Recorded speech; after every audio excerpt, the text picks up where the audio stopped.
One. What's up, everybody? My name's John with the Real Only Fans Reviews podcast, and today on our program we have a very special guest, Evelyn. How are you doing today? Hello, I'm good, thank you. How are you? I'm doing pretty well. As we were speaking before we started recording, Texas has finally warmed up. It's 80 degrees here. It's like 26 Fahrenheit, so everything's back to normal now for most people. Yeah, I hope it is. It sounds pretty crazy.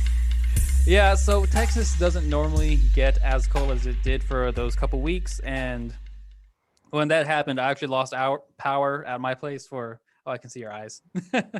Sorry. It's all good. Yeah, I lost power for a good amount of time, so I actually left and went to my cousin's house because she didn't lose power. But yeah, it was pretty crazy. People died in that storm, so. So it's really sad, really, really sad. I hope everyone's doing okay. Yeah, thankfully, a lot of people who control our power grid got fired. So That's a good thing, maybe. I don't know. Yeah, I mean, well, what was crazy is a lot of the people who were on our state's, for lack of a better term, power board didn't even live in Texas. So I think there was 5 of them on a board of 15. And so they all resigned, which they should, in my opinion, since they don't live here. One of them lived in Canada. Yeah, definitely. All of Australia's power, actually, I think, is owned by international companies. So Really? That doesn't make any sense. Yeah. Yeah, it's so expensive. Yeah, it's not fair. Yeah. To me, that would seem like just like a matter of national security for an entire country to have their. It's actually all like solar power, a lot of solar farms here. So like international companies come and build solar farms, and then we have to pay them for the sun power. Like, it doesn't make that makes no sense. There's no point in really thinking about it because it makes you angry.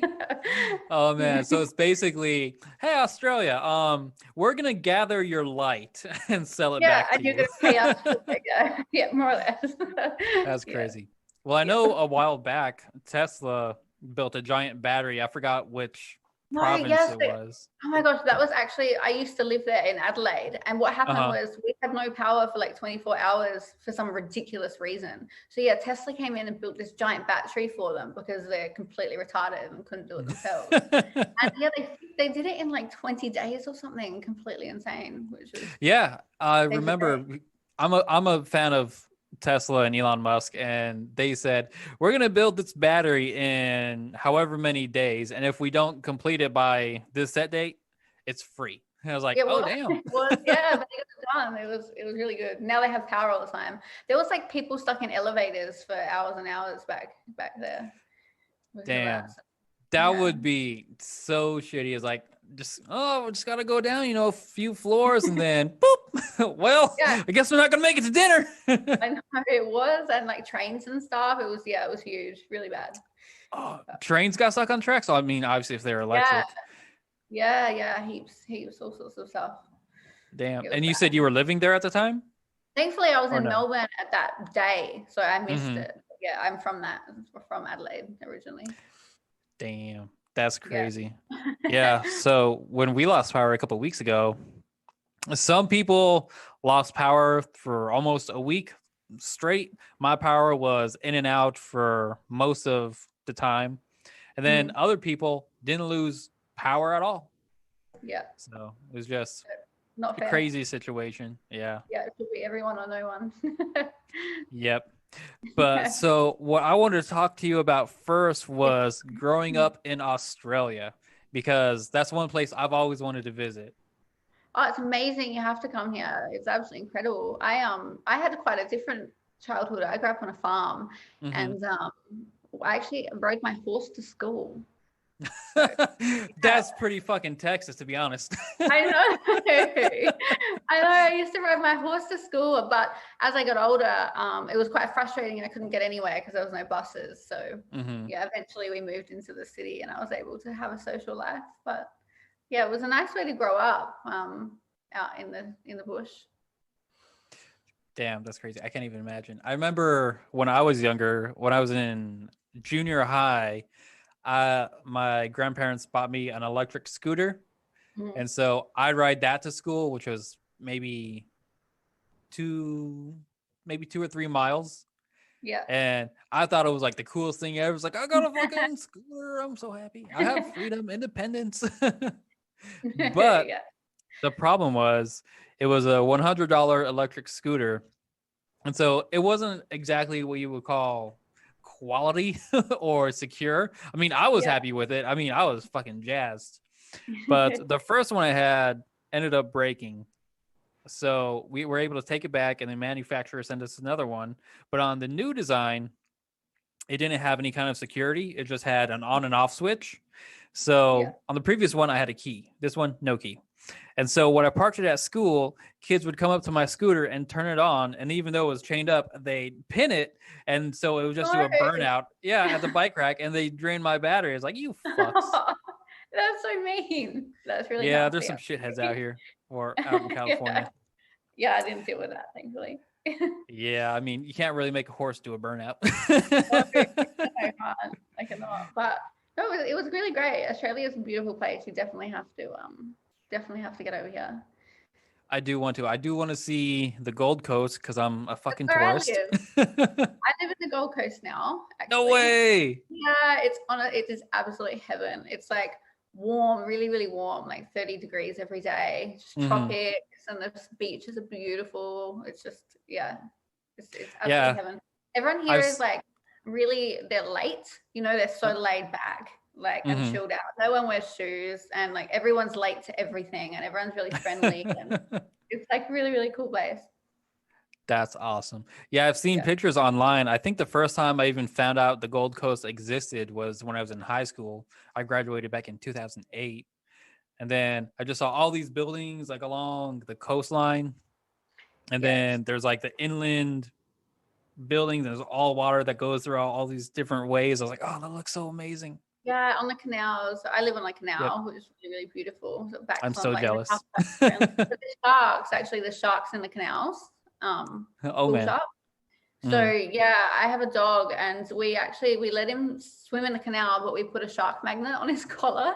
So hopefully it like deters the sharks, because heaps of dogs get eaten in the canals. You can't go swimming in them. I think like That's 2 or 3 people have gotten eaten in there. Well, isn't somewhere off the coast of Australia like the shark attack capital of the world? I think around here, like Queensland, New South Wales. I think a guy got taken a couple of weeks ago, just down from where I live. Yeah, it's pretty scary. I don't really go in the ocean because I don't want to get eaten. It's like, way too scary. Yeah, the beaches are beautiful but deadly. Yeah, there's jellyfish as well up north, Irukandji. Oh yeah. So like coast, if you go up to like Cape Trib and stuff in the jungle, where the jungle meets the ocean, it's stunning, beautiful place. But yeah, there's these jellyfish, and if they bite you, you feel impending doom. Like it messes with your psyche, so you feel like doom and pain, and it's meant to be one of the most horrific experiences ever. So yeah, apparently a lot of people also get stung by box jellyfish. And so if you get stung by them, I mean, you can get paralyzed pretty quickly and then drowned before you make it back to the beach. All of that sounds horrible. Just stay shallow. Well, the stereotype is everything in Australia wants to kill you. You know what? People say that, but it's not that bad, I don't think. Yeah. We have snakes here. So back where I'm from, we have like these brown snakes, like really venomous dry snakes. Up here, they're like those giant pythons that like steal your little dog and stuff. So I haven't seen one yet, though. I haven't seen one in the wild yet, but I've heard that they're around here in the trees and things. So the stereotype is you guys have venomous snakes that'll kill you, that are like super poisonous. Then you have like crazy marsupials that are poisonous that will also kill you. Then you have like the craziest spiders in the world that will kill you. And then there's the sharks. What else am I missing? Yeah, it's just like a bunch of crazy animals that are all like poisonous and yeah, I know, but it's not that bad. Like you have to really go out and look for them. You know, or they're not just like living amongst us. I went to Japan once actually, and they thought that we used to like get around in kangaroos' pouches. Oh, that's another thing that can kill you. The giant kangaroos. It can kill you. Yeah, they're very aggressive. If you come across a big male one, they'll take you out. It won't be very nice. So Well, I yeah, you remember can't use. seeing a video online a Yeah, while even back. koalas. Yeah, koalas are pretty savage as well. They can chase you, like wild koalas. See, if you get taken out by a koala, you deserved it. Yeah. I can't. First of all, I can just imagine a little koala like. "Rah!" I was like, "Bitch, I will punt you." Yeah, yeah, it's like that. No, they have really really huge claws, so Hmm. don't go near them. Well, you see, I've never considered koalas to be cute. Personally, I think they're kind of weird looking animals, and I wouldn't want to hold one anyway. Actually, interesting fact about koalas is like heaps of them have chlamydia. Yeah. Isn't Yeah. like almost the entire koala population infected with chlamydia?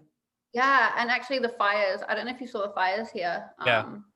Yeah, it took out so many koalas. It was really, really sad. Heaps and heaps of koalas died.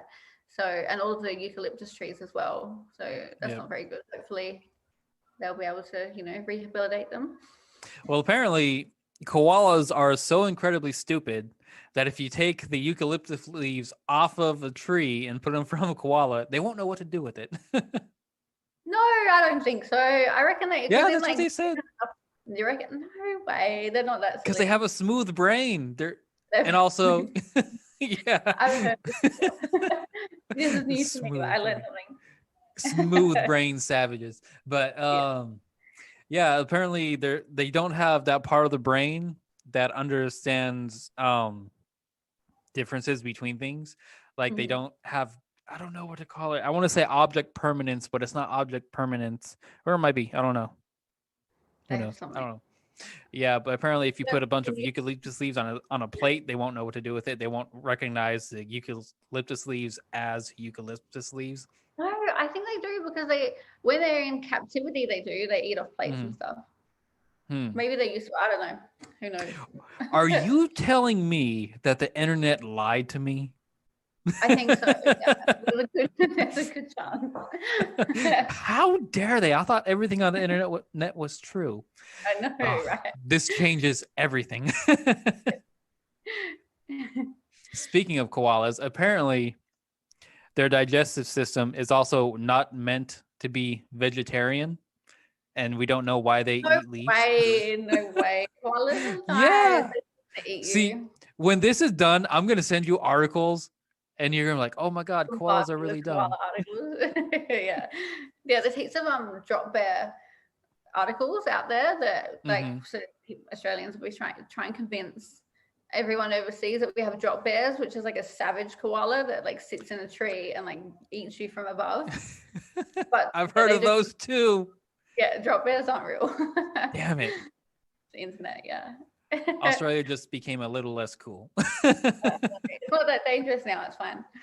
Yep. But you guys do have, what are they called? The quokkas? I've never seen them. I've never actually seen a quokka because they're only in specific spots. So yeah, but they're like the most laid back animals ever. Yeah, they look so cute. I really want to see them one day. I have to go and find them. It's like similar to a wallaby, but they're much cuter. Yeah, nothing but good vibes. They're really, really cool, real chilled. Yeah, I've seen people who visit that one island where they are like, oh, let's take a picture with the quokka, and they're like, ah. Yeah, the quokka selfie. There we go. Yeah, I want to go to Australia. I want to take a picture with the quokka, and I also want to pet a kangaroo because I'm a stupid American and I don't care. I went to the US actually. I went to New York and a couple of other places a few years ago, and we were just fascinated by the squirrels because we don't have squirrels here. Yeah, the little squirrels. We don't have squirrels. There's no squirrels here. What?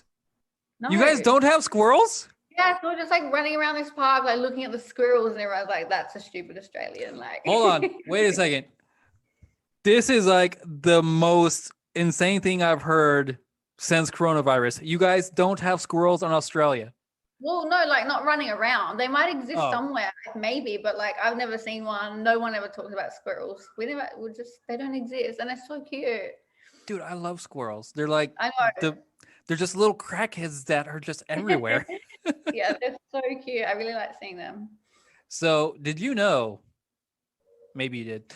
Back in like the late 1800s, in the U.S., squirrels used to be fairly common house pets. No, I didn't know that, but I love that. I really love that. Who wouldn't want a squirrel as a house pet? I want a squirrel so bad. There's squirrels that live right outside my apartment, but I can't catch them. Damn. Yeah. So in the wild, squirrels live like to be 4 or 5 years old, but in captivity, they live to be like 20. Yeah, that's way too long. I'm like struggling to commit to a dog that lives for like 12. I can't do that. My cat is like 19. No, that's so old. I couldn't do it. It's such a huge commitment. We've got 2 cats and a dog, and unfortunately the cat and the dog has the same name. Because whose idea was that? Yeah, before I met my partner, I had the cats and he had the dog. And it just so happens that we've named them the same name. And so now the vet thinks that we're like completely retarded. The cat and the dog with the same name. You know, that would actually be a fun thing to do just to mess with people. Yeah, well, they get so confused when we book the dog in to get it washed. They're like, oh, you also have a cat in your name. Like, yeah, don't ask. Just name all the animals. See, if you ever have a farm again, this is what you need to do. You need to name all your animals the exact same thing. I know. Well, we call them, it's called Bear. So we call it Little Bear and Big Bear. Okay. Yeah. Just have a cat named Bear.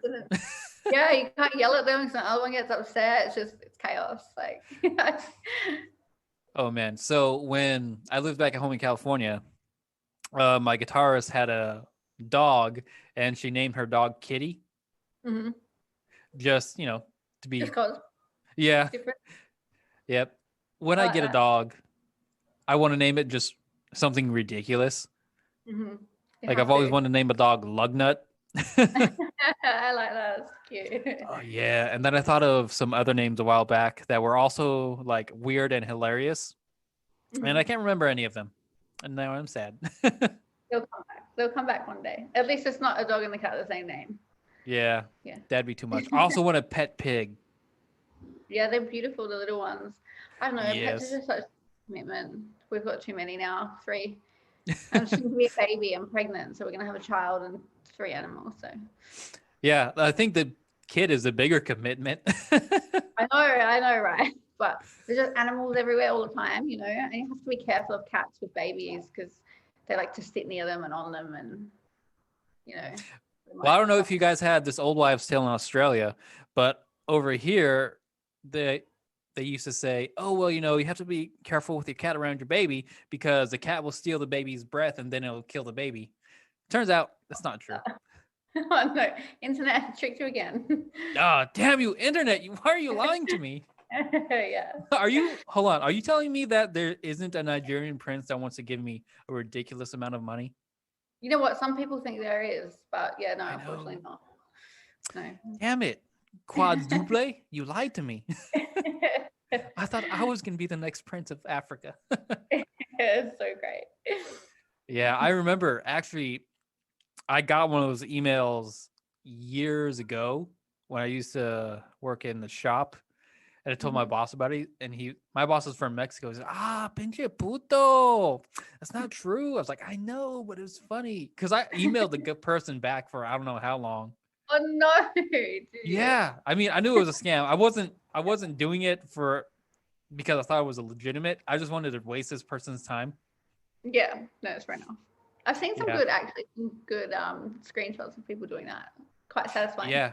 Have you seen the videos now of people who waste the scammers' time in India? Yeah, it's great. I've watched a few of those. I love those, both on TikTok and on YouTube. There's one girl that I watched on YouTube. What is her name?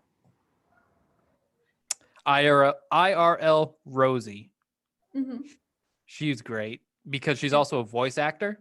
So she does all these different voices, and she's pretty great. That's awesome. But anyways, about you. So you grew up on a farm. Yes. And then I was talking to you a while back because you also used to ride dirt bikes. Well, you still ride, right? Yeah. So I had a road bike. I just sold it a couple of weeks ago, which was really heartbreaking. I had a Triumph Street Triple R. Because I'm pregnant, I won't be able to ride it for a long time. But I actually had major spinal surgery about a year ago. So I don't think I'll ever be able to ride dirt bikes again, unfortunately. But yeah, I grew up, used to race motocross. when I was younger, which was really cool. That's pretty cool. What was your first bike? I think it was really rare actually. It was a Yamaha WR125.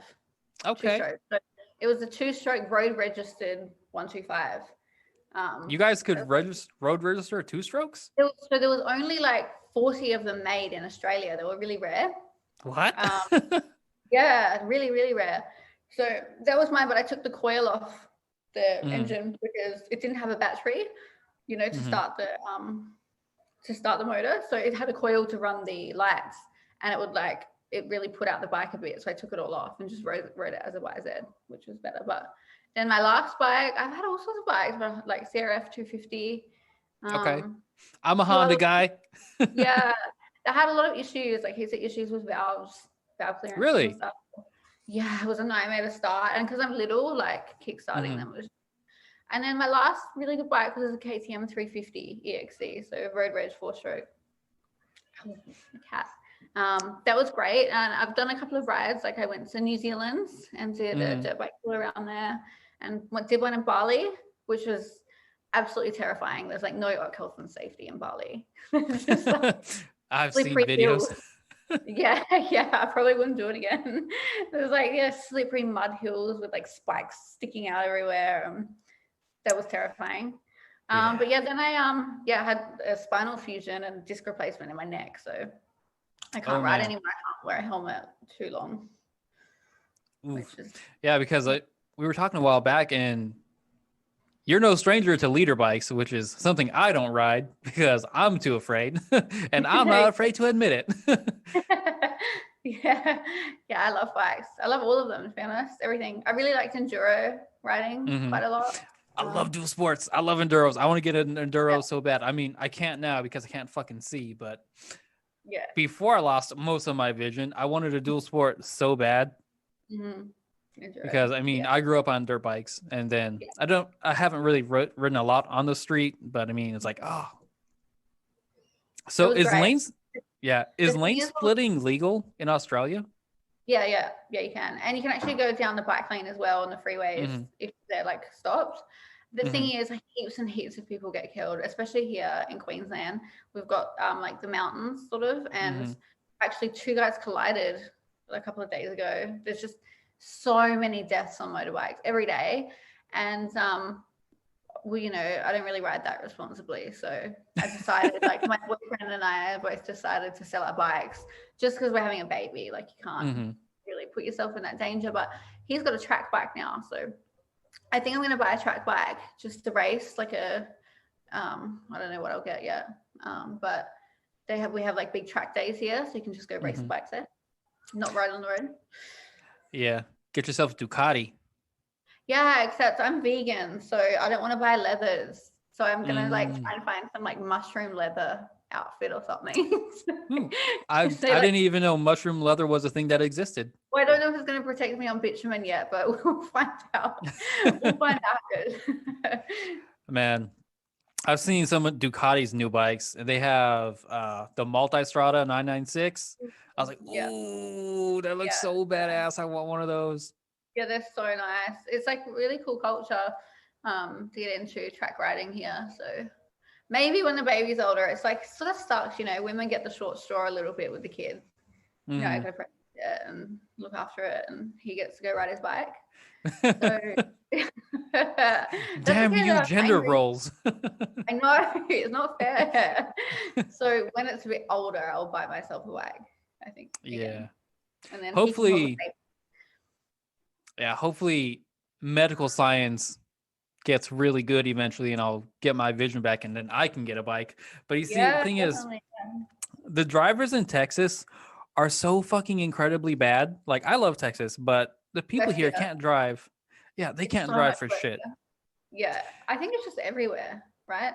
People here stay in the right lane and go 10K under, and then you get angry and have to overtake, and it's just, it's just a nightmare. Back in Adelaide, like where I'm originally from, people drive really well, because if you don't, someone will punch you. Like, it's a lie.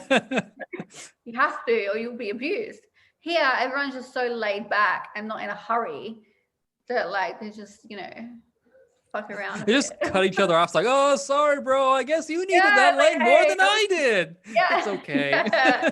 Like fuming inside, So that's a bit frustrating. It's like, oh, well, it's not legal to make a left turn there, but yeah, I guess you gotta do it. Yeah, you gotta do what you gotta do. It's fine. Go ahead. I guess. See, another thing I don't like about the Texas roads is lane splitting here isn't legal, and a lot of Texans don't understand what the purpose of lane splitting is. They think it's just to be a dick, but it's actually a safety thing. In California, even though I detest California with every fiber of my being, you can lane split. So handy. That's the one issue that California isn't all backwards on. It's like, we can lane split here, but in Texas, I don't know. Maybe they'll change it eventually. Hopefully. We can only hope. Yeah, but I mean, I still can't ride. But my dad just moved to Texas back in December, and he's got a big old Harley. So I mean, he's still riding. Yeah, I don't mind some of them. I don't really like all the chrome Harleys. I like the cafe racer sort of. Yeah. Well, he's got one of the big. What is it? So I don't know the name. Street Glide or something like that. So one of the big bikes, one of the really expensive ones. It's gorgeous bike. It's bright, like candy apple red. It's a beautiful bike. I mean, I would never ride it because it weighs like 1,000 pounds or something ridiculous like that. So I can't lift it. Yeah, it's too heavy. I struggled even with some of the bikes. My road bike was only like 220 kilo, but my partner's I rode, it was 1,000. And that was a bit too heavy, like a little bit too much wind at the lights. Yep. Might be going over. So yeah, I remember a few years ago when I was still doing life insurance, I was out in a city called Greenville, and I was at a red light. It was a left turn lane, and this guy on a big Yamaha, it must have been, what was it? I don't remember. It was over a liter though. So we're sitting at the light, and he's sitting there like this. He's all happy and whatnot. Then all of a sudden, the bike starts leaning, and then I'm like, oh, this guy's. I guess he just wants to like rest his leg or something. Gato. And then all of a sudden he goes. It just dumps the bike over. And so he gets off and he's trying to pick it up and he can't. I mean, this is a big guy and he can't pick up this bike. I was like, shit. So I jumped out of my car and I helped him pick it back up. And he's, I'm so embarrassed. I'm like, it's okay, dude. I used to ride too. Help out. Oh my God, my cat. I'm sorry. Oh my God, we got to see the gato. What's the cat's name? Oh, is this Bear? Yeah, this is Little Bear. Oh. This is the eldest one. Oh, geez. How old is he? He's just a baby. I don't know. It's actually his birthday on Wednesday. I don't know how old he is, though. Yeah, he's very ugly. He's got a cuteness about him, He's very annoying. Yeah. He's just always here. Mm-hmm. Yeah. Well, usually, I don't know if you saw the last couple podcasts. My cat made an appearance. Yeah, where is she? Just wandered in? No, I heard something earlier. I looked over this way. Sounded like she knocks. Oh, she's in the chair. Oh, she's sleeping. Relaxing. Yeah, relaxing, maxing out cool, shooting some beat ball out beside the school. Did you guys have the Fresh Prince in Australia? I think so. I didn't really get into it though. I don't really watch any TV or anything like that. Okay. Yeah, I remember when I was a kid, I didn't really watch the Fresh Prince of Bel-Air. It's only something that I got interested in later after it was already off TV. Yeah, I think a lot of people watch it. I'm not sure. Yeah, I'm not really one for TV. I don't watch TV or I don't use social media. I don't like watch Netflix or anything. Oh man, so you don't know the brilliance that is The Office or Parks and Rec? Nah, nothing. Yeah, I'm just like quite a recluse away from society. I have no idea what's going on. I quite like it that way. So what do you do all day? I've got another business, so okay. I'm like very, very busy, and OnlyFans obviously as well takes a lot of my time up. So, yeah, just do those. I don't use any of it. Well, that's not necessarily a bad thing. Yeah, I actually really like it. I had Instagram a few years ago, and after deleting it, it just did so much. It's so unnecessary. I think social media, and there's nothing good that comes out of it. Maybe some like small amounts of entertainment occasionally, but yeah, it's not good for relationships. It's not good for your self-esteem or time. Like the amount of time people spend on their phones is like really unhealthy. I'm guilty of that. Yeah. You don't have When TikTok, screen but time thing, you're like, Jesus Christ. Yeah. my phone is on for so many hours of the day. Yeah, you should try putting it away. You should try just like forcing yourself to put it away for a while and doing different things. So like you just waste so much of your life away on these devices, you know. Yeah, I need to go out and just go walk. Like this last week, I want to go out and just like go hiking around somewhere. Mm-hmm. But I was like, I don't have anybody to hang out with. It's like I You don't have any friends in Texas. You can do it yourself though, still. Yeah, but then I don't know. It's like I just feel reading weird. nice. Yeah, that's fair enough. Reading is good. I read a lot. That's quite nice. What are you reading right now? I don't know, just like fictional books, usually about men cheating and stuff, you know. Bastards. Yeah, pretty much. So what are some of your favorite books? I don't know. I don't even know the names of them, to be honest. I don't like educational books. I get really bored of them. Yeah. Yeah, I like fictional books because it's like a bit of an escape for me because I don't use social media or anything, so it makes me like. So like, do you like the Harry Potter series? Oh yeah, 50 Shades of Grey, Vampire Diaries, any of that? Yeah, I don't mind some of that stuff. I read that a few years ago. But I've got a hammock outside, so I just go and sit in the hammock and read a book. It's so nice. Yeah, I mean, I'm not really a big book reader. It's just boring to me. As like, I mean, some people just can't focus like on them, you know. More stimulation. If I'm gonna read a book, it has to be for a purpose. Like I do have some books, but they're like business books. Like I'm reading these books because I want to learn how to do this thing that this book educational book. Yeah, I can't imagine reading a book for fun. You should try and read a male cheating book. Like it'll make you. It's really good. See, I don't know. I can't imagine myself liking something like that because as far as relationships go, I'm not one of those people that's like all drama. It's like, if I don't like somebody, I'll just fucking leave. I was like, well, yeah, maybe the murder books would be interesting. Yeah, I don't mind murder books. I've read a few murder books as well. Yeah. I've been really tired lately though, being pregnant. Like I can't stay up past 6 p.m. So usually I haven't been reading much. Yeah, well, I mean, that's one of the side effects of being pregnant. So anyways, what I wanted to talk to you about was, well, first of all, so what did you start doing first? Did you start Sorry. Yep. Okay. So did you start escorting before OnlyFans or vice versa? Or how did that all happen? Yeah, no, I started escorting when I was like 20. I'm 30 now. And I quit like maybe 3 years ago-ish. And then I started on OnlyFans after I'd quit. Yeah, and now I just do that on the side. Like I said, I have another business, so I just do OnlyFans with my partner. We film a lot of it, all of it, obviously. But yeah, I really enjoy doing it. I think I've always been one to be outside of the box a bit and never wanted to commit to a regular job. I went to uni and have a degree, but I just don't want to use it. I don't want to do that job. So there's always like a side of me that sort of wants to rebel against society a bit, I guess. So I couldn't go full time back into the normal world. So I decided to start OnlyFans. Gotcha. So what did you go to university for? What did you get your degree in? Healthcare degree. Okay. Yeah. So did you want to be like a nurse or something, or what did you want to do? Yeah, I was. I used to be a nurse. Oh, okay. Yeah, but not anymore. I haven't worked in a few years now. I probably have to go back to uni and do like a bridging course to go back. Yeah, I mean, nurse isn't an easy profession to have. So I mean, that's pretty impressive. It's just shift work as well. You know, like the shift work is just absolute killer. You know, it's a good job helping people. I really like that, but just the shift work and the way you get treated is not very nice. So that's one of the biggest differences between the US and Australia and most places is our healthcare here is all pretty much for profit and ridiculously expensive. Yeah, no, it's so bad. It's like actually shocking. It's really shocking. I feel very sorry for anyone who lives over there and has to deal with that because it's just disgusting. Yeah, I'm pretty conservative, but on that issue, I'm like, can we really not have socialized medicine? I'm like, yeah. I mean, public healthcare here, which is actually like quite incredible.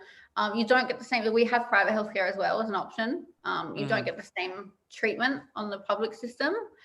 You often get seen by like registrars or people learning and stuff. It's still a really great system, and we still have incredible public hospitals. But there's like longer wait times to get like non-life-threatening surgeries and stuff. So I still have private health over here, but it's not very expensive, and like you don't have to have it. You're always going to be looked after without it. So. Yeah, that'd be nice if I had, free healthcare. I probably wouldn't be mostly blind now. Yeah, that's but really bad. Yeah. Honestly, they need to do better over there. That's definitely something needs to be changed. Yeah. So one of the arguments is that, there's just no way we can, pay people.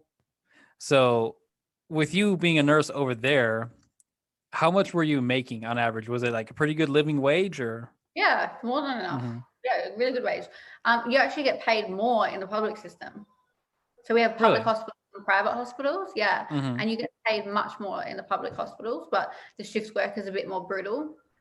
Whereas in the private hospital, you have a bit more of a say, like, of your hours and choice of like what routines your shifts are on, but you get paid a lot less, and you actually get treated way worse in the private system. What? Yeah, because it's monetized, so the surgeons just treat you like, I was a theatre nurse, so I worked in theatre, and the surgeons just can treat you however they want, sort of thing, and get away with it. And they push you to the side because they want their money. In the public system, that's not how it happens at all. It's actually really great to work for public here. That's pretty crazy. I mean, you would assume in the private sector, you would treat your staff well. I mean, because they don't have to work for you. I mean, they can go work somewhere else.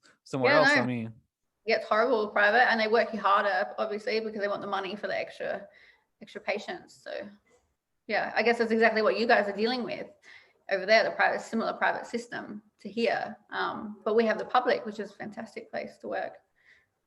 Well, most of the people in healthcare that I know, they all enjoy their job for the most part. They all get paid really well, so. The nurses make a ton of money. I mean, doctors obviously make more. Wow, but for the most part, they're treated pretty well at work. They just have ridiculous hours that they have to work. Yeah, that's what it's like here as well. I think just nurses in general have the short straw, since the hours and shift work. So were you escorting at the same time you were a nurse, or how was that? Okay. Yeah. I would just like split my time sort of between them. I traveled a lot, so when I was escorting, I never escorted where I lived. I would always, like travel to a different city for a few days and then come home. So I have these like two separate lives for a long time, which got so hectic. And then, I stopped nursing and just did escorting for a while. I enjoyed it. There was like a lot of it that I enjoyed, the freedom. I lived this pretty crazy life. It was really cool. But I just got older and met my partner and just thought, don't want to do it anymore. So I quit. Damn. I mean, you must have been making crazy money when you're doing both at the same time. Yeah. Well, nursing wasn't even worth doing nursing. Yeah. Escorting. And it's a bit different over there. It's legal. Or it's not, it's state legislated. So every state has different rules. But for the most part, it's legal and regulated. So sex work is recognized here and fine, not like the US. Yeah, there's some things here that are completely backwards that I don't understand. That being one of them. Yeah, it just really needs to be fixed everywhere. Like it needs to be decriminalized in Australia in a couple of states, but I feel like the US is incredibly backwards in that way. And it angers me reading anything about it. It makes absolutely no sense. It's not safe for anyone criminalizing something that's not going away. So yeah. Do you guys have legal marijuana over there? No. Really? Actually, they've started bringing it in for medicinal purposes. We're a bit slow in that, real slow. I think some states are trying to bring it in, but federally, like Australian law needs to change because it trumps state law, So they need to decriminalize it first. I think we're on the way there, definitely, because they want the taxes from it, I got to get those taxes. But I get more taxes, Anyway, taxation is theft. Anyway. Yeah. But yeah, see, that's one thing that's really weird about the US is federally marijuana is illegal. But then you go to different states and it's like, oh, fuck it, you can smoke a joint on the street. And so it's weird. Yeah. Mm-hmm. And there's such a good business case for legalization of marijuana. I think it should be legal. 100%. I love weed. I think it's great. Obviously, now because I'm pregnant. Yeah. But no, it's great. Alcohol is far more dangerous, in my opinion.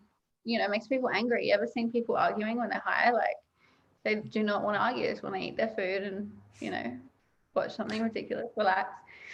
Alcohol. Like Cat Williams said, hungry, happy, sleepy. Yeah, it's so great. It's great. It's beautiful. And, you know, it's just in a plant. It's not manufactured by us. It's not chemicals or. I mean, you could say the same for heroin. It's also a plant, but. That's true. That's true. But we won't go there. Yeah. Yeah. I'm not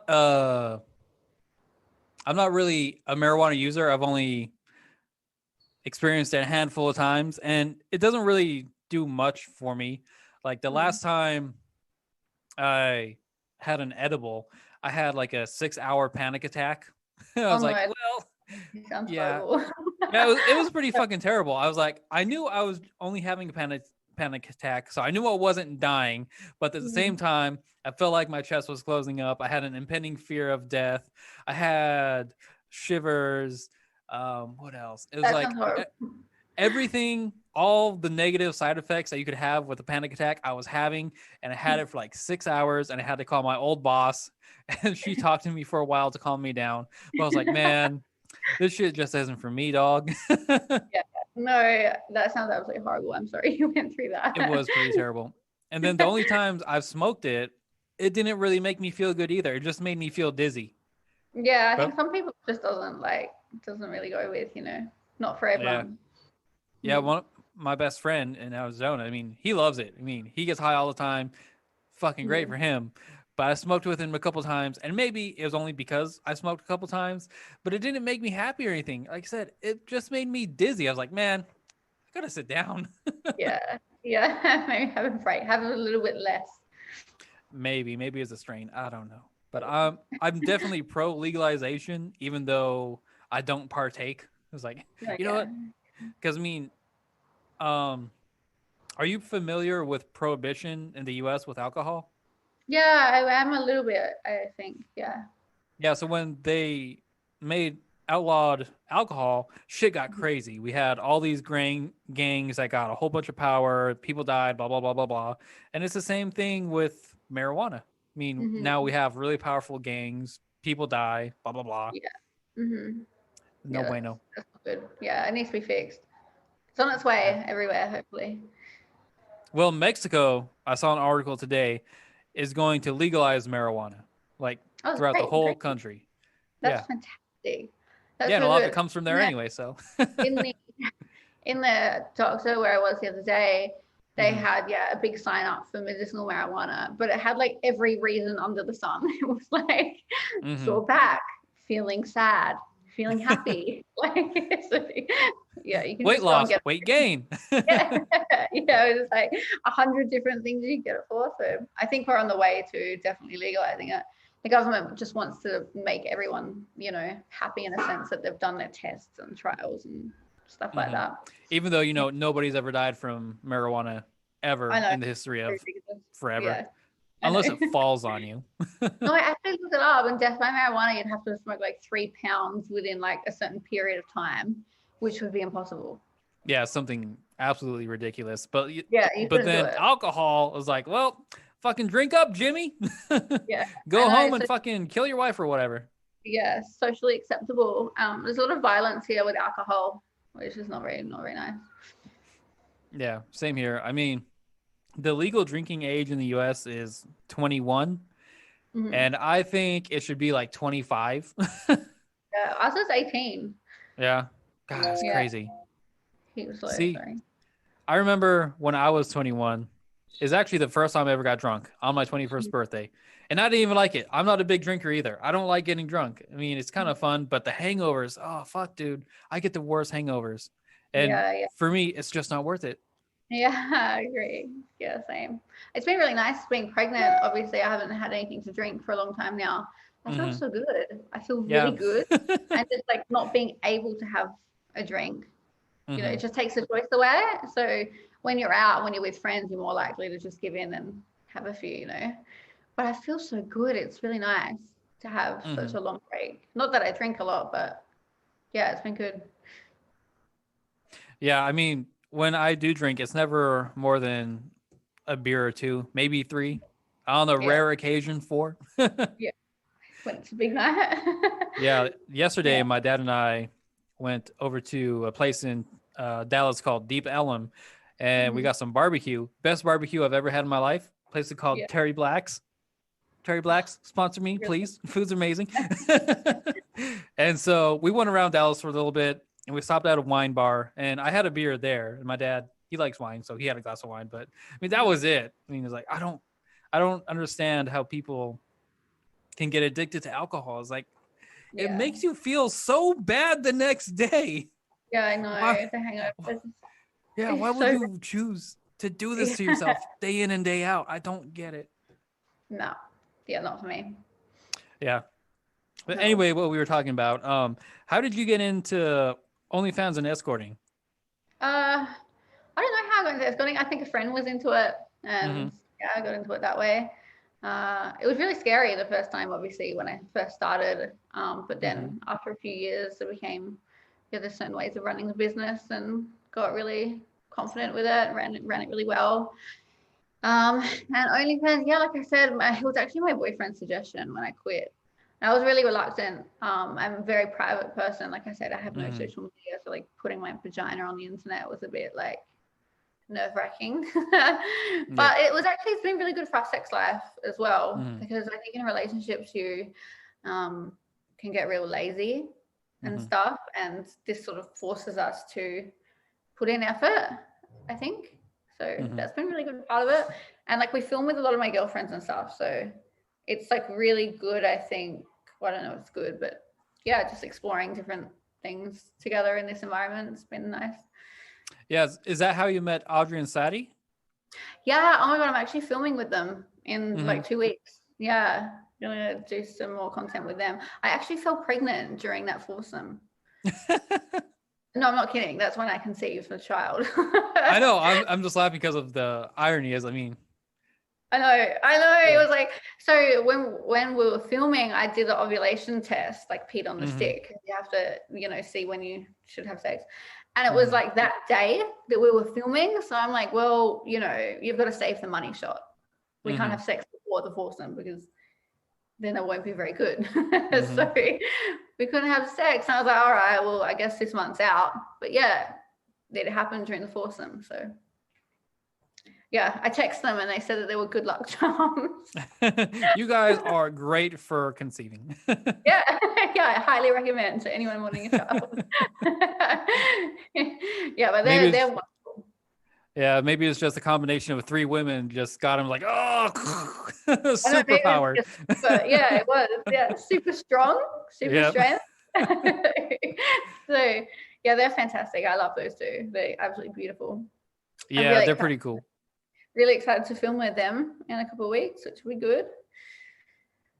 Really good. Yeah, they were the first advertisers on the website. I was wow, so yeah, they've always supported me, so I got to support them too.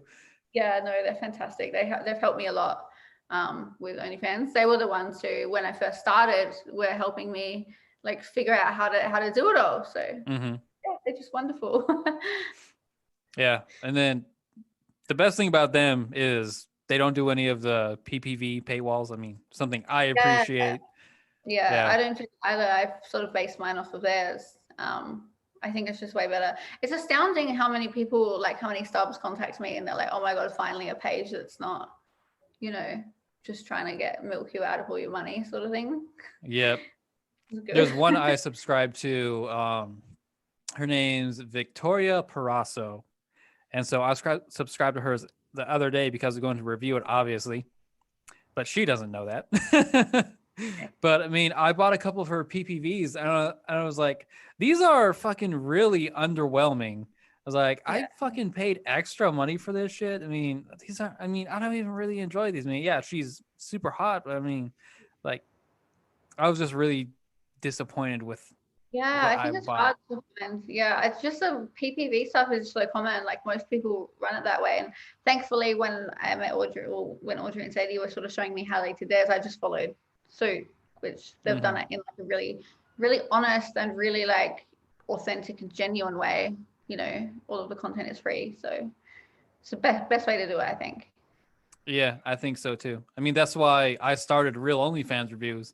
I just got tired of all the stupid, incredibly bad OnlyFans. Like, oh, thanks for subscribing. Give me more money, or else you're not going to see anything. It's like, Yeah. what did I subscribe to begin with? Yeah, it's really, I think it's probably hard for people to find them. You know, there's no way collectively to find, well, now your site there is, but yeah, like good pages that people might like. So yeah. I've had an influx lately. Obviously, I guess we'll be talking about this coming out about my 2 vaginas that ended up all over 7 News, which is like a big Australian news company on Facebook. And I had to text my dad as well and like warn him not to go on the internet, please. But, oh my God. Yeah, we've had an influx since then. Obviously, people trying to find me and look at the vaginas. So that's been good, I guess. Yeah, must be great for business. So your parents, did they know what you were on OnlyFans beforehand, or how did that work? They knew I was escorting. I don't talk to my mom, so just my dad. He knows I was escorting, and he was always really like supportive. Just as long as you're happy and healthy and fine, you know, you're gonna do whatever you want anyway. So I love you, you know. I think he knew we were making porn. I'm not sure. Well, now he knows because I'm so identifiable, like covered in tattoos, and they put their photos, all my photos all over the internet. So many of my boyfriend's old workmates called him, and yeah, so sort of everywhere now. Yeah. So I mean, let's just talk about that. So first of all, 2 vaginas, I can't even imagine. So when did you find out that you had 2 of them? Or how did that happen? I knew there was like, when I was younger, I knew there was something wrong with me because tampons never worked. Obviously, because there was a whole nother vagina that was bleeding. Yeah, and I didn't even think about that. Yeah, I used to tell my mum that they don't work, and she told me that I'm not doing it properly. And I don't know how else you're meant to use a tampon apart from put it up there. But and apart from that, like sometimes if I was having sex, the penis would like hit the center, which is like a wall, and wouldn't go anywhere. It would just like thud. And I didn't know what it was.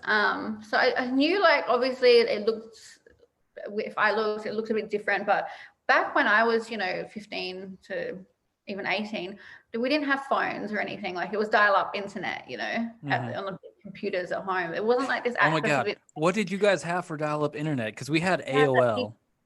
I don't know what, ADSL or something? ADSL? Okay. I don't know. It was like this beep beep sound. But I grew up with my dad as well. So like I couldn't go and ask Dad, there's something wrong with, like, is this normal? I didn't have my mum around. So a lot of people have asked me on that Reddit forum, because that's where this all came out on Reddit. How did you not know? I'm like, well, I knew something was wrong, but I didn't have access to ask anyone, and I lived on a farm. So there was I couldn't even get to the doctor by myself. Anyway, then when I was 20, I fell pregnant with someone who I didn't want a child with. And I went and had a termination, and I did the ultrasound. Baby was in there. Had the termination, and I woke up in theater and they said it wasn't in there at all. I'm like, well, where is it? Like, where's the embryo? So they admitted me, and then they found the whole other hole, like, next to it. And it was still in there in that uterus. So I had to have another termination in that one, which was really traumatic, actually. It wasn't very nice because they punctured my bowel. And oh, fuck. Yeah, because it was like on an angle. Obviously, using straight instruments in something to what I have doesn't really work. So yeah, then I found out, and ever since then I've had to use like 2 tampons to have to everything. My periods at the same time because hormones regulate it. And then when I was escorting, I was able to just like swap which one I use because I can feel which side it goes in. So it's like if I open my legs, it's like a hole and then a wall and then another hole, like like a nostril looking thing. So I can imagine. When I have sex, I can choose which side it goes in. I can feel the difference now. Like now I'm really aware of my anatomy.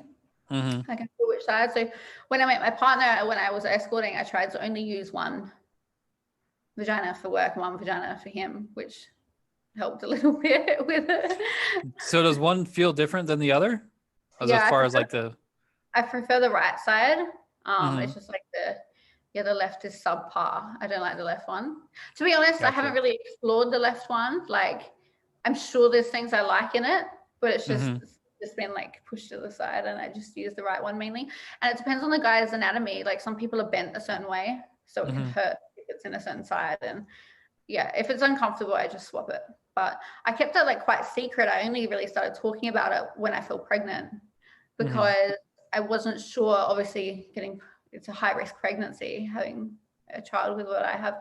And I didn't know if it was going to inhibit me from having children. I was going to hate the condition, you know? So after I fell pregnant, I felt like much more comfortable talking about it and, bringing awareness to other people's bodies and stuff. So now I started filming with them as well, which has been fun. Triple penetration. Triple penetration. I've done a few of those, actually. It's hard. It's really hard to film. Like, people don't realize in porn that a lot of effort goes into where the camera goes and like how your body is positioned to film things, because two bodies together is very hard in the first place. So I definitely want to film more with it. It's really hard because I'm 6 months pregnant now and I'm not very flexible. So I can't use like two hands and then like, you know, can't bend. I can't reach it. I had to get my boyfriend to like do triple penetration with his hands. So there's like four hands. This is a fucking team effort. I needed another person. I need someone to come and help. But it's been really good, to be honest. Like, the reception I've had is just intrigue. Everyone's so intrigued by it. I don't think anyone's ever made any porn ever with two vaginas. None that I can think of. No, I mean, I don't think I've ever heard of anybody with, two vaginas before. That was actually, legit. I think maybe I've heard that, and it's like some sci-fi fantasy thing. But I mean, as far as like a legit real conditions, like I've never heard of it. It's called uterus didelphys, and there's like different mutations. So some people have like a really rare, like a really minor mutation where they might have like one vagina, one cervix, and then like two uteruses at the top. Like, there's all different forms that can happen, but with mine, it's like two vaginas, two cervixes, two uteruses, and then an ovary attached to each one. And then there's like a big wall down the middle of them. So it's quite like, it's the most extreme mutation. So when I fell pregnant, my specialist told me only to use the right side, because the risk of falling pregnant in each one at the same time, which I don't know how that would go. They don't really know how that would go. I think there might have been like one birth in the world or a couple like that. So we just made sure to use the right one. But you can have, I think it takes like 3 weeks after you get pregnant for your hormones to shut the other one down. So you still have to be careful. Yeah, I was thinking of that, because I could imagine if you were pregnant and then still getting your period through the other one. But I mean, hormonally, I guess that wouldn't happen, but it would be a nightmare. No, so what's happening is in the left one, it's sort of acting as though it's also pregnant, because my hormones are telling my body that it is. So like the lining of the uterus is really full, and it's like a phantom pregnancy. It's like having its own. Like, oh man, so now thinking of that, do you get double the hormones? No, I think it's the same amount. Okay. But I've never been able to take contraception. Like IUDs don't fit because my uteruses are both very small. And they just don't recommend that I rely on hormonal contraception, just because I don't know enough about what I have. So really interesting. Like, a lot of doctors who I see have only read about it, so they ask me like 400 million questions. They're like, you know what? I'm actually going to write my dissertation on this. So do you have some like, time? Can you please draw me a diagram while you're here? Like, but I have to have like 2 of everything. So like 2 pap smears, one in each one. If I got sexual health checked, I have to have 2. I can have like thrush, for example, in one and not the other one. Yeah, it's like double the work. 2 of them. But the pregnancy itself as well, I can give birth at 30 weeks and I can't give birth naturally. So I have to have a cesarean. I didn't even think of that. Yeah, it can't come out that way. That's pretty crazy. Because of the wall, wall. The middle is really thick. They did suggest taking the wall out my vagina, just the vagina part, but then I would have like, they would morph the 2 vaginas into one big vagina. Yeah. No, thank you. I don't want that. You're like, there are not enough Kegels in the world. I didn't want any of that. But it was major surgery. And the risk is then I still have the 2 cervixes and I will probably get pregnant in each at the same time, you know? So it was much better to keep them apart.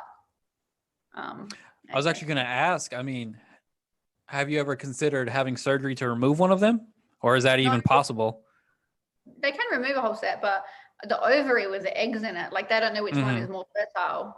So, you know, you can do a blood test. I had the blood test to see how fertile I am, but they can't actually tell how many eggs are in each ovary. So if I took out one set and didn't have any eggs left in the other ovary, then I would be infertile. Yeah. Like, it doesn't really affect me at all. You know, like this pregnancy's been pretty good so far. I've like had so many appointments. Apart from that, every like 1 to 2 weeks, I have to have a scan. But yeah, I'm like really thankful that my body's been able to like carry a child so far.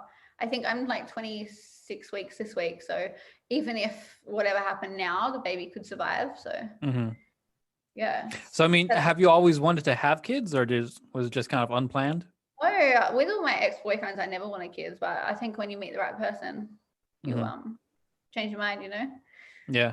Yeah, it depends on the situation you're in, sort of thing. Plus, I'm 30 now, so I thought, yeah, now's probably a good time if I wanted them to have kids, especially seeing as, you know, they said we'd have like a 2% chance of getting pregnant.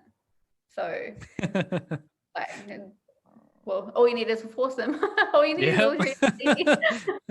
we just needed good luck charms and whoop, there we go. I did.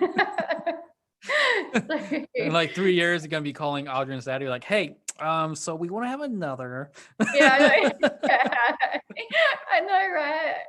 Yeah. So, I mean, are you planning on getting married to your current partner or have you guys thought about that? We're engaged. Very nice. I don't know. I don't really care for marriage. I wanted the pretty ring. I wanted him to beg me to be with him on his knee. That's all I wanted. Oh, you little sadistic fuck. Yeah, bring it down fine. I don't care about the rest of it.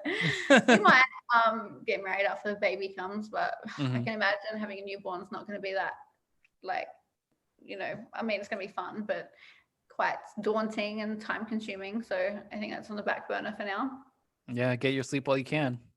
Yeah, I know. We've been saying that the last few days, trying to like eat out every day. Like, you just be alone. So, man, I eat out pretty much all the time. I don't even The last time I bought groceries was maybe like a month and a half ago. I mean, I bought some tea and shit today, but I mean, I eat out pretty much 99% of the time. Yeah, see, I don't like that. I find something that's really like wholesome feeling when you eat at home, you know. He likes to eat out. I don't like to cook. I mean, because when I'm hungry, I'm like, I want to eat now. Fun as well. Like if you're just cooking for one person, it's actually quite expensive to go and buy all the shit to cook, and then you got to like put it in the freezer or open in the fridge, and you got to eat it every day for the rest of your life. Like, yeah, really want, you know. Yeah, it's so much easier. I can just go to fucking Jack in the Box or Whataburger, and it's like, oh, food now. I'm happy. Yeah, and it's really. I mean, it's not healthy, but whatever. Yeah, it's cheap too. Yeah. Yeah. Well, I mean, depends on what you're buying, but there's that whole argument of whether or not eating out like that is healthy, which most people say it's not. But I mean, I had my blood work done a few weeks ago, and it was all excellent except for, you know, the inflammatory stuff. I'm like, Yeah. well, I mean, I eat garbage, so yeah, maybe it's not that bad. Getting away with it. Yeah. Yeah. Yeah, I was watching a podcast the other day. There's one called I Am Athlete, and then there are mostly American football players, and there's one of them they call Ocho Cinco because that's his number, and he also apparently changed his name to Ocho Cinco. And he's all, man, don't tell me about that eating healthy bullshit. I eat fucking McDonald's every day, this, blah, blah, blah. And look at me, I'm in peak physical condition. And I was like, well, maybe there's something to it. I don't know. Maybe. I don't know. You only live once, right? Yeah, fuck it. YOLO. Exactly. Yeah, they have they call it Ocho versus science. And I don't know. I mean, fucking Ocho, he's a professional football player, is pretty good shape. Yeah. Could all be true. Yeah. Maybe Ocho's got something. So when you tell people you have 2 vaginas, what's the typical reaction? Well, the thing is, I haven't really told that many people. Well, now the whole of the world knows pretty much. Everyone in Australia anyway. I've actually been hiding from a neighbor. Yeah, I don't want to see me. Yeah, they don't believe me, first of all. Yeah, when I tell my partners, like people I sleep with, they're like, no. Because once you find a vagina, like once you put the cock in the vagina, you don't like see the hole next to it. It just sort of goes. Yeah, so they're a bit. Yeah, I mean, full disclosure, I've seen your OnlyFans, I've seen your videos. Like, I didn't know there were 2 down there. Yeah, I couldn't tell. You wouldn't see them. Well, now you could. Like, if I'll give you a trial so you can have a look. You can see them very clearly when I open my vagina with my legs open. You can see 2 holes. But when you're like just looking at it and just put a cock in there, you're not gonna see the other one. You know. Yeah. It's like, yeah. It's also not gonna be on the person's mind. It's like, oh, it's a hole, I'm in it. Yeah. So yeah, people are just really mind blown by it. I thought when I first posted this on Reddit that I would have a really, really bad reception, obviously, because the story is so unique as well because of my sex work past, and using them for escorting and stuff. So it makes it an even more crazy story. I thought that I would just get like a lot of abuse, but honestly, like probably 4/5 of the response has been like really intrigued and actually really thankful that like for someone speaking out about something so strange and confidently as well. Only some of them like had something nasty to say, but the internet's a place where even if you had the most wholesome story, there's always going to be some like nasty person on there, Yeah. When I told people that I was going to be having you on the podcast, I asked 4 questions, the one that I sent you earlier. And there was one person that's like, oh, that's not real, blah, blah, blah. And so they ended up deleting their comments. Like, I didn't even get to delete them. I wanted to argue with them because I like to argue. But they deleted their shit before we could really get into an argument. And I was like, damn. A lot of people did say on the Reddit forum that it was fake. I think that 2D guy might be fake and he tricked people or something. But I actually had to verify the story. I actually sent in all my medical records to the mods and with my ID and like everything. So they verified it all. And I also uploaded that, and obviously I can't fake the videos. Like there's videos on OnlyFans of 2 vaginas. Like there's probably like maybe 6 or 7 videos on there now. So yeah, you can't really fake that. So what was the catalyst that made you want to tell everybody about your condition? Well, I wrote about it on Twitter like a while ago. And heaps of people were like, what the fuck? Like, that's crazy. And then I had some journalists started coming after me and wanting to tell my story, especially with the sex work involved, because it's like great clickbait, like. Yeah, I mean, that's kind of why I wanted to hit you up, because I mean, all the things you got going on. Yeah. But I decided I didn't want to do that because I didn't trust the headlines and like, especially sex work being such a delicate topic in some places, just using the correct terminology and not like using it to get clicks, like not using it in a derogatory way towards me, if that makes sense. So my girlfriend told me about, what's it called? Ask Me Anything, the subreddit, because I don't really use Reddit, as I'm quite illiterate with Reddit. And so I decided to post it on there just to like put it out there. see what people said, and it just went insane. Mm-hmm. It went like completely viral, but it was nice for me to be able to answer all the questions myself, you know, and like have control over it, not some journalist who just wants to make money. So that's why I went there. Yeah. And then after that, this radio station contacted me, so I talked to them. Now it's all over the place. But at least it's always been in my words from like speaking to people. So yeah, same kind of situation happened with Mrs. Poindexter with her kids getting kicked out of school, and that's why I talked to her. Yeah, I saw that. That was that mom and the OnlyFans mom, right? Yeah. Yeah. Watch the podcast. Is she? Huh? Is she on the podcast? Yeah, she was the one before yours. Oh shit! I'll have to go and watch it. Yeah, so I don't use the internet much, but yeah, I'll definitely get on and watch it. Wow. Yeah. So, but what I was gonna say, the whole reason I found out about your AMA was because of my website, and I remember when, yeah, you broke all the records on my website. You had 6 times more views in a single day than the previous record. And on that day, I had the most views on the website I've ever had. And you're like, whoa. I was so worried about you, because when things like this happen, like I told you, they're not normally for good reasons. They're like, oh no, did she, my mind immediately jumped to, did she get fucking murdered or something? Oh my God, I'm so worried. I was so scared. And then that's why I had a message like, what's going on? No, it was just a post. I think because that was on my Reddit, because I pinned it. I figured out how to do that a while ago. Yeah, so people would have just clicked onto it that way. But I went to bed. I think a couple of people commented on it. And I went to bed, I woke up, and it was just like everywhere. So yeah, I didn't expect that. And now here we are. So how many additional subscribers did you pick up from that? Like thousands and thousands. Shoo, so it was a good month. Heaps. People are just so intrigued by it. You know, but hopefully they stick around as well. Like I try and put in a lot of effort into my content. So well, I mean, you are on the best of the best list. So I mean, I'm sure people seeing that probably took away a little bit of trepidation in subscribing. Like, well, no matter what happens, at least it's good content. People were trying to like dox it on other sites, but I've got like a takedown service, so they were all over that. They just sent DCMAs out. So every like 1 minute someone posted it, they would just get pinged and taken down.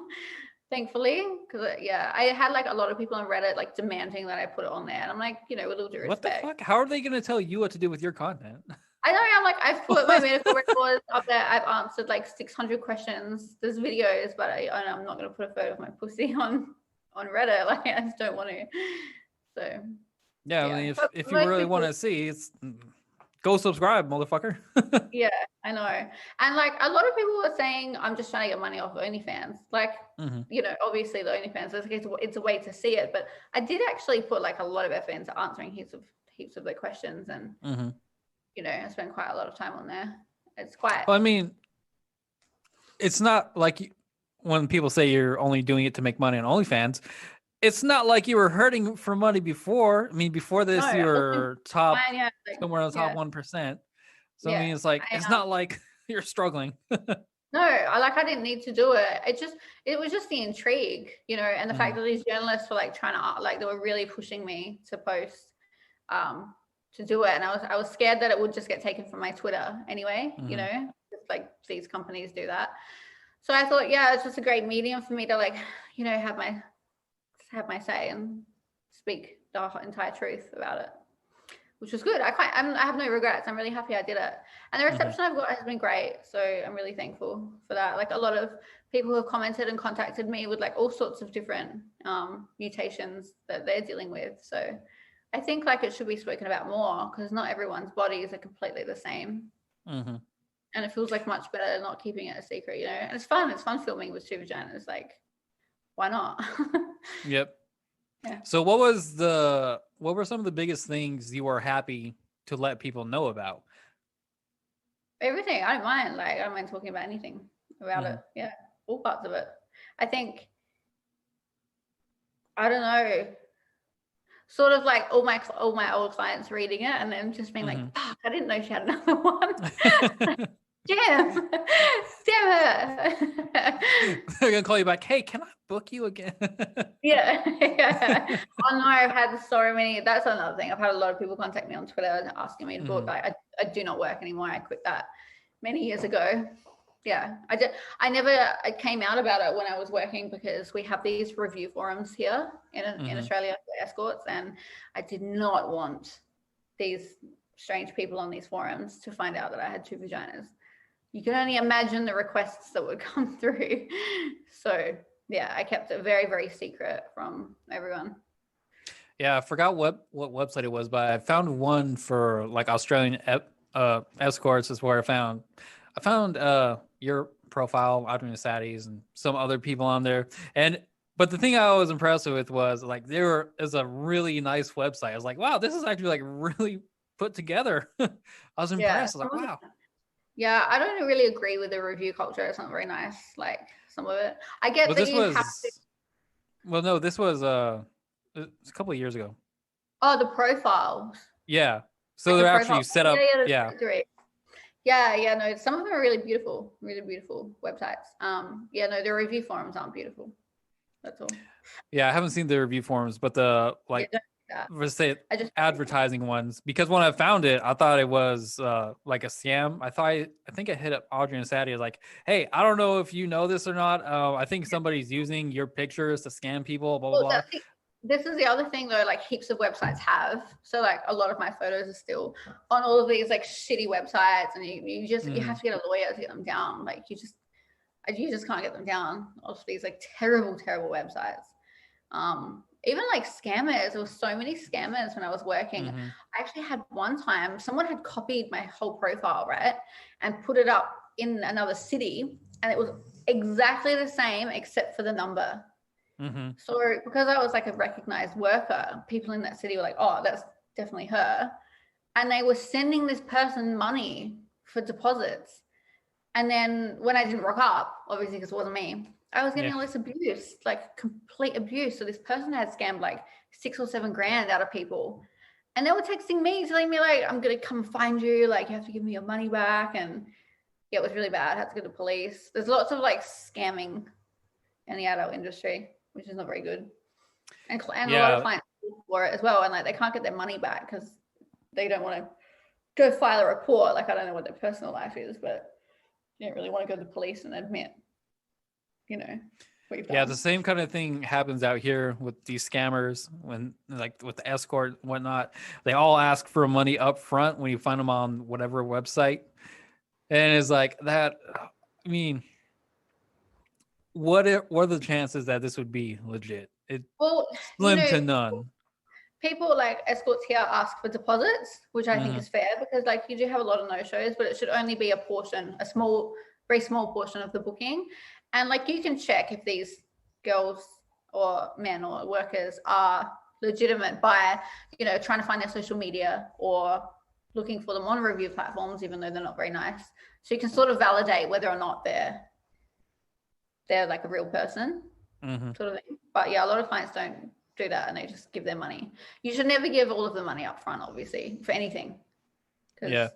I mean, all I did was I just copied whatever their picture was and put it into Google search and did a reverse image search. And it's like all the pages were all pretty much scammers. It come up with one profile on this one website with this number, come up with another one on this website with this number. Like you said, it's just different numbers.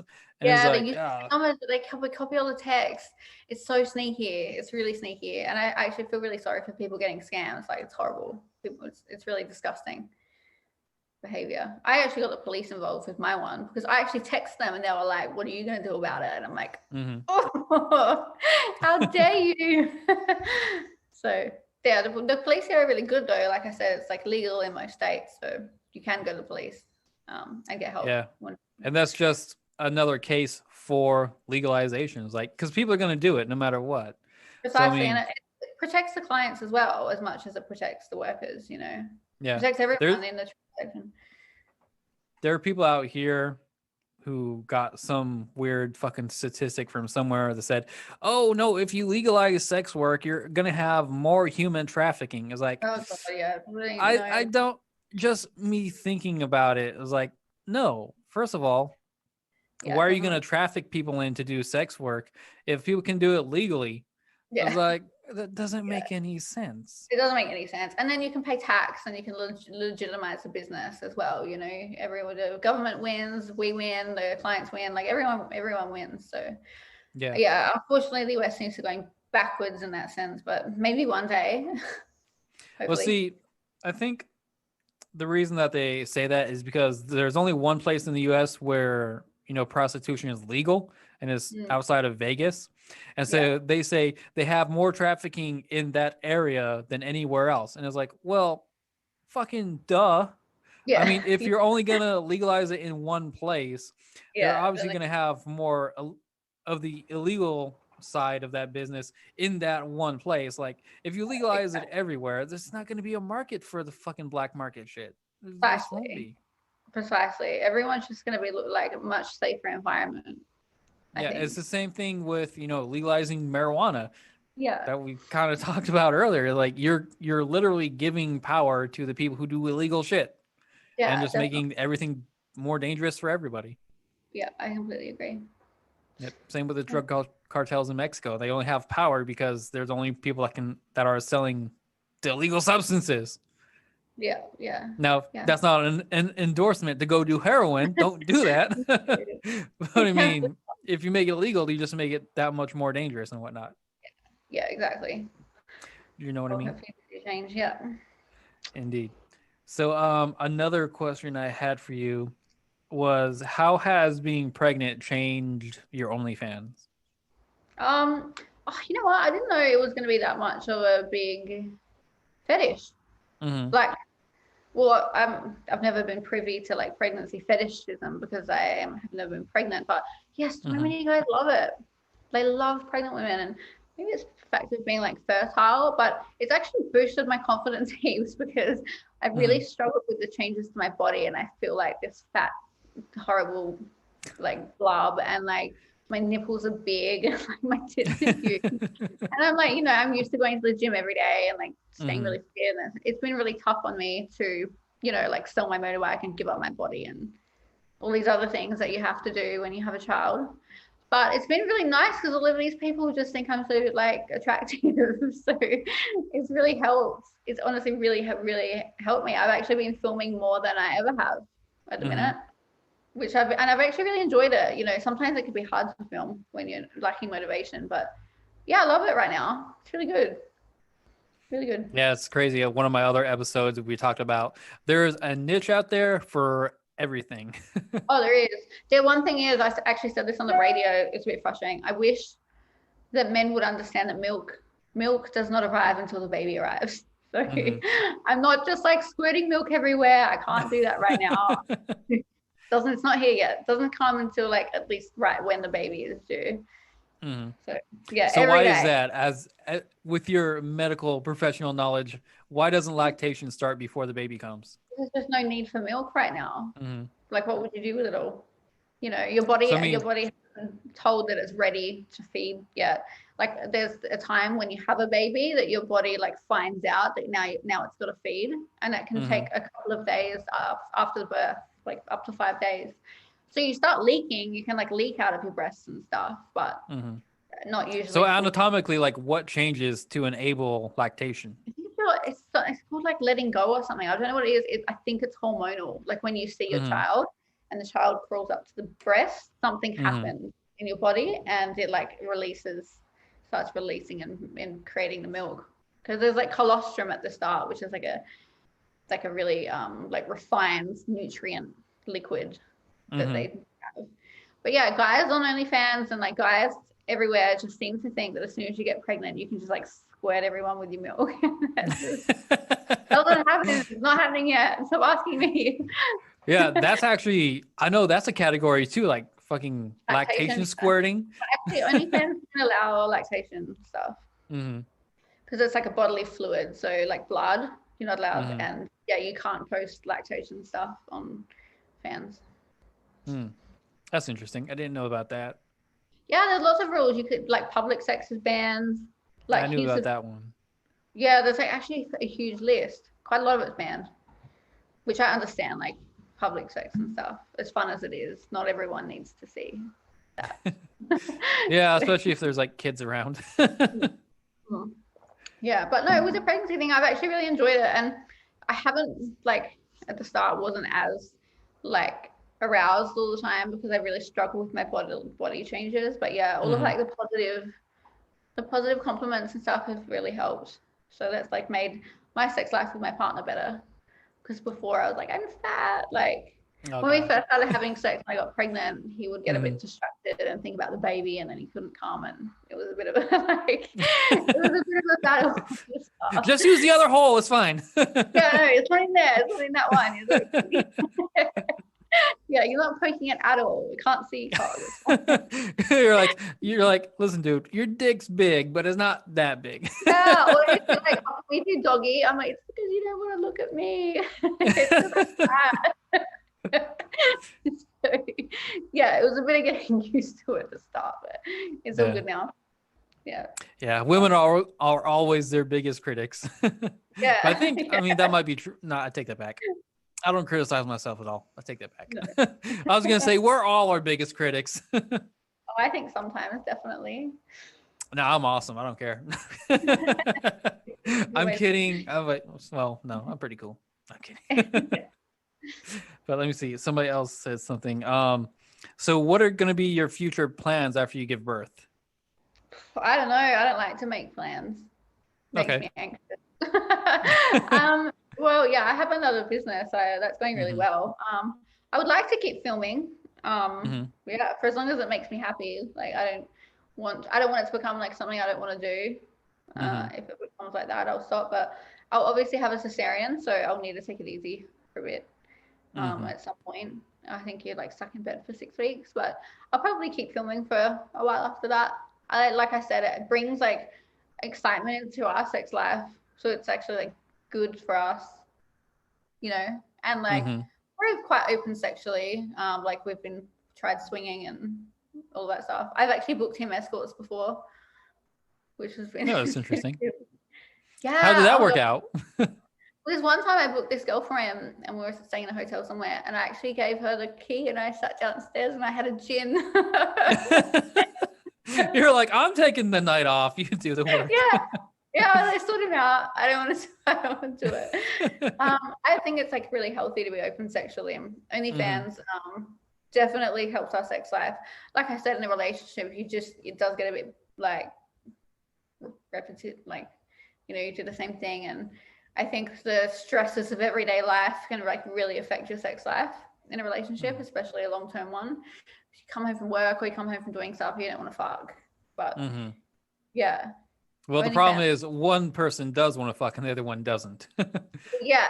That's the problem. And then it ends up that one of them books an escort and then the cheating happens and like eventually you can go down that path. So yeah, I think we'll definitely keep filming for as long as it's good for us. We'd like to start like swinging and stuff again, obviously after the baby. I really like that sort of stuff. That's quite fun.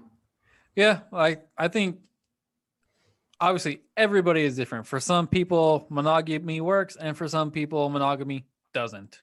Yeah. So I think more people just have to be more honest about what they actually want and what they don't. Exactly. I don't think people are, like so many people on OnlyFans, they bring up their fetishes and their fantasies. And like some of these people have never spoken about this before to their partner or to lovers or like, I think everyone needs to be more socially accepted in their fetish or what they like. And also understand that, yeah, monogamy, like we're monogamous, like only in a relationship with each other. We only experiment like together, apart from when I booked him escorts, but I'm very detached from that because I've worked. So I know that it's just a job for that girl. Do you know what I mean? She doesn't, not going to run away with him.